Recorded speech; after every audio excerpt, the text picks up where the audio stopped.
పెద్దలు ప్రభుత్వ ఆర్ శ్రీనివాస్ గారికి మరియు మన ఎంపీ అభ్యర్థి అయిన కరీంనగర్ ఎంపీ అభ్యర్థి అయిన పెద్దలు వెంచాల రాజేందర్ గారికి మరియు వేదికను అలంకరించిన పెద్దలందరికీ మరియు వచ్చినటువంటి శుభోదయులందరికీ ప్రత్యేకంగా ధన్యవాదాలు చెప్తూ ఎక్కువ టైం లేనందున ఎక్కువ సేపం లేదు, ఒక నిమిషాలు మాట్లాడతా.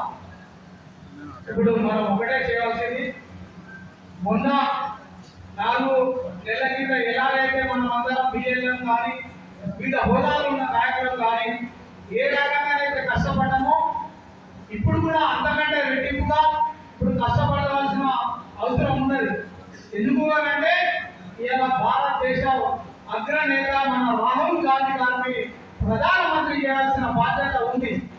ప్రధానమంత్రి చేయాలంటే ఇక్కడ రాజ్యాంగాలను మనం ఓటేయాలి, ఇక్కడ ఎంపీగా గెలిపించాలి. తప్పకుండా అత్యధిక మేరతో మన కాన్స్టిట్యూషన్ గెలిపించాల్సిన బాధ్యత ప్రతి ఒక్కరిపై ఉండేది అని కూడా మనం చేస్తూ ఇంకొక 2 నిమిషాలు మాట్లాడతా.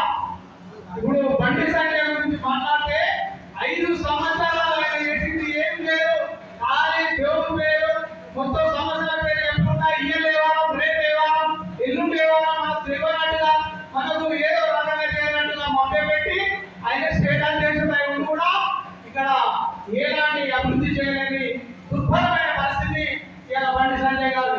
అలాగే ఇంకో టీఆర్ఎస్ నాయకులు ఇలా అన్నపడంలో ఇక్కడికి వలసొచ్చారు. ఇలా అతనికి ఇవాళ 5 సంవత్సరాలు అవకాశం ఇచ్చారు.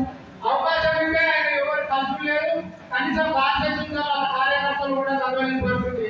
ఇలా వారు కూడా అనడం జరుగుతుంది. కాబట్టి మన వెంకట రాజన్న ఏం తెలిస్తే తప్పకుండా ప్రతి విషయంలో ముందంజ ఉంటాడు. ఇలా ఒక విషయం ఆలోచించాలి. మన పెద్దలు పొన్న ప్రభాకర్ గారు ఎంపీ గారు ఉన్నప్పుడు వేములవాడ టౌన్లో ఇలా ప్రతి సంఘాన్ని